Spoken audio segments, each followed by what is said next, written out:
Hey guys, welcome back to my channel, and this is part 3rd of chapter number 10, that is financial market. And today we will see the meaning of stock market, its definition and functions of stock market.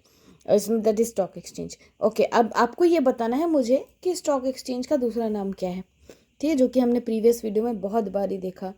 ठीक है, अब चलो जिन बच्चों ने मेरा previous video नहीं देखा है वो देख के आइए, तभी आपको ये समझ आएगा। चलो विदाउट वेस्टिंग टाइम स्टार्ट करते हैं। सो stock exchange, so let's see the definition. Meaning तो ऑलरेडी हमने प्रीवियस वीडियो में देखा है, डेफिनेशन देख लेते हैं, क्योंकि एक डेफिनेशन आपको याद करना पड़ेगा। ठीक है, वो आपके मार्क्स को राइज करेगा। ठीक है, चलो देखते हैं। What is the definition of stock exchange? And it is an organization or a body of individual, whether incorporated or not, established for the purpose of assisting, regulating and controlling of business in buying, selling and dealing in securities. देखो ये आपको पूरा याद करना पड़ेगा। ऐसा नहीं कि आप आधा खुद से लिख दिए, आधा इससे याद करके लिख दिए, नहीं। डेफिनेशन है, आपको डेफिनेशन एज इट इज लिखना पड़ेगा। ठीक है, डबल इन्वर्टेड कॉमा में। ठीक है, अब चलो एन ऑर्गेनाइज थोड़ा देख लेते इसका मतलब। ऐसे आपको पता है, प्रीवियस वीडियो में समझा दिया, लेकिन फिर भी देख लेते। स्टॉक एक्सचेंज बेटा एक ऐसा ऑर्गेनाइजेशन है, या फिर बोलो इंडिविजुअल है, ठीक है, या फिर आप ये बोलोगे कोई कंपनी है, इनकॉर्पोरेटेड कंपनी है, या फिर ऐसा कंपनी जो बना ही नहीं है, ठीक है, अभी चल रहा है, स्टैब्लिश हो रहा है।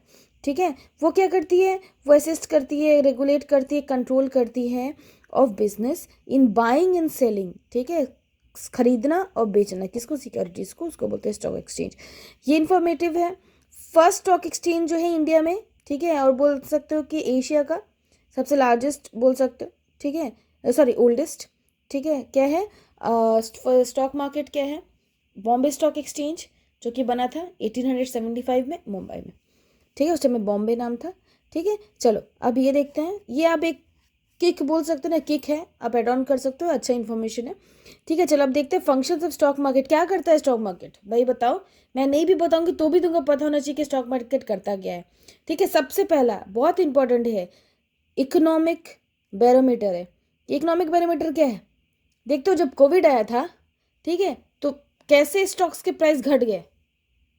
ठीक है, डीमोनेटाइजेशन आया, ठीक है, बहुत सारे स्टॉक के प्राइस बढ़ गए, फिर घट गए, मार्केट पूरा डाउन चला गया, फिर बढ़ा। ठीक है, अडानी वाला भी जो केस हुआ था, ठीक है, उसमें क्या हुआ था? स्टॉक के मार्केट पूरे घट गए, फिर बढ़ रहे हैं। तो ये क्या है बेटा? मार्केट के राइज एंड फॉल से, ठीक है, शेयर का पता चलता है। और वो जो शेयर जब मार्केट में बढ़ता है, घटता है, तो वो हमारी इकोनॉमी को घटाता और बढ़ाता है। ठीक है, जैसे stock exchange shows the economic condition of country. देखिए स्टॉक एक्सचेंज की वजह से ना हमारे कंट्री को बहुत प्रॉफिट और लॉस होता है। ठीक है, सो एक स्टॉक एक्सचेंज क्या करता है, क्या दिखाता है बेटा? इकोनॉमिक कंडीशन ऑफ कंट्री दिखाता है। ठीक है, every major change in country and economy. Country में थोड़ा भी चेंज हुआ, कंट्री में मान लो इमरजेंसी लग गया, कंट्री में मान लो कुछ आर्टिकल आया जिसकी वजह से बहुत ज़्यादा हल्ला हुआ, ठीक है, तो उसकी वजह से भी क्या होगा? शेयर का प्राइस घटता और बढ़ता है। ठीक है, तो वो क्या है? वो इकोनॉमी को रिफ्लेक्ट करेगा। ठीक है, अगर प्राइस बढ़ता है, अगर बूम होता है, तो भी इकोनॉमी को दिखाएगा, और अगर फॉल होता है, रिसेशन आता है, तो भी इकोनॉमी को दिखाएगा। ठीक है, स्टॉक एक्सचेंज को ना बेटा पल्स ऑफ इकोनॉमी भी बोलते हैं। ये भी एक अच्छा इन्फॉर्मेशन है। Stock exchange is also called pulse of economy because it shows economic condition of country का इकोनॉमिक कंडीशन को दिखाता है, कंपनी का आर्थिक स्थिति को दिखाता है। ठीक है, चलो दूसरे पॉइंट पे चलते हैं। चलो दूसरा देखते हैं, प्राइसिंग ऑफ सिक्योरिटीज। इसमें क्या है? Value of securities set on the basis of demand and supply factory. देखो ये सिंपल है। वैल्यू, जो सिक्योरिटीज का जो वैल्यू है, जो दाम होगा, वो डिमांड एंड सप्लाई पे भी बेस्ड रहता है। ठीक है, जो कंपनी प्रॉफिटेबल होती है, ग्रोथ ओरिएंटेड होती है, देखना उसका डिमांड हमेशा हाई रहता है। ठीक है, चलो थर्ड पे चलते हैं, सेफ्टी ऑफ ट्रांजेक्शन्स। ठीक है, अब सेफ्टी ऑफ ट्रांजेक्शन्स में क्या है बेटा? In stock market only listed securities are traded and it trades after verifying the soundness of the company. ठीक है, सेफ्टी है। क्या सेफ्टी है? जो स्टॉक मार्केट में बेटा जितने भी ट्रेडिंग होते हैं ना, वो सारे लिस्टेड सिक्योरिटीज रहते हैं। वो सारे देख के, अच्छे से परख के, कंपनी का साउंड क्या है, कंपनी फाइनेंशियली वेल है कि नहीं, सब देख के, ठीक है, ट्रांजेक्शन्स किया जाता है, तभी वो लिस्ट होती है। तो लोग क्या करते हैं, लोग भी जब जब शेयर खरीदते हैं तो सब कुछ देख लेते हैं। ठीक है, तो ये क्या है बेटा? सेफ है। ठीक है, फोर्थ क्या है? Contribution of economic growth. ठीक है। देखो ये पहले वाले जो बैरोमीटर वाला टॉपिक था उससे रिलेट करता है, कैसे condition of contribution to economic growth है, ठीक है। Various company securities are bought and sold, बहुत सारे कंपनी का सिक्योरिटीज जो है वो खरीदा और बेचा जाता है।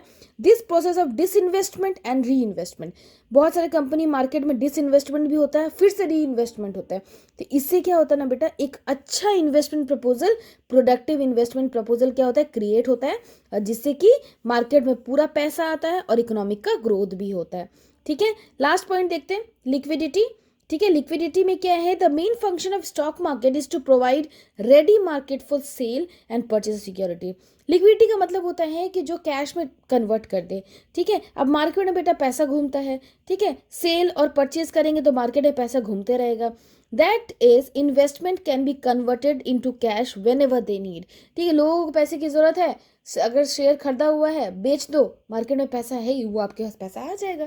तो ये क्या लिक्विडिटी प्रोवाइड करता है आपको। आपने मान लो कोई 1,000 का शेयर खरीदा, ठीक है, 1,000 रुपीज़ का शेयर खरीदा, 10 शेयर खरीदा, तो कितना हुआ, 10,000 रुपये मार्केट में आपका चला गया। अब अचानक मान लो आपको 8,000 रुपये की जरूरत पड़ गई, तो बेच दो शेयर, निकाल लो पैसा।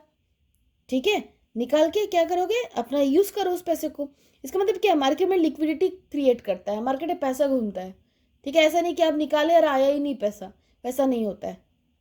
ठीक है, चलो आई होप आपको objective of stock exchange and meaning भी समझ में आ गया होगा। ठीक है, जिसने मेरा प्रीवियस वीडियो नहीं देखा है वो जाके देखो, तब आपको समझ में आएगा। ठीक है, ये चैप्टर छोटा है, इजी है, 7 to 8 मार्क्स कैरी भी करता है और इजीली आपको आ जाएगा। जब मैं आपको क्वेश्चन करवाऊंगी ना तो इजीली आपको समझ आ जाएगा कि आपसे क्वेश्चन बन रहा है कि नहीं बन रहा है, जैसे मैंने प्रीवियस चैप्टर का भी करवाया था। प्रीवियस चैप्टर का सारा वीडियोस मेरे चैनल पे अवेलेबल है, क्लास 12 कॉमर्स के बच्चे।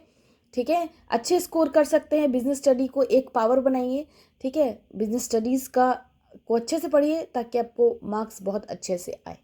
ठीक है, जो अच्छे बच्चे होते हैं, ठीक है, जिसको मार्क्स लाना है, ठीक है, अच्छा स्कोर करना है, ठीक है, वो अगर बिजनेस स्टडी नहीं पढ़ेंगे अच्छे से, अगर वो लाइटली लेंगे तो मार्क्स आपका डाउन चला जाएगा। ठीक है, चलो, थैंक यू सो मच। अब नेक्स्ट वीडियो में हम लोग मिलेंगे, बाय, टेक केयर।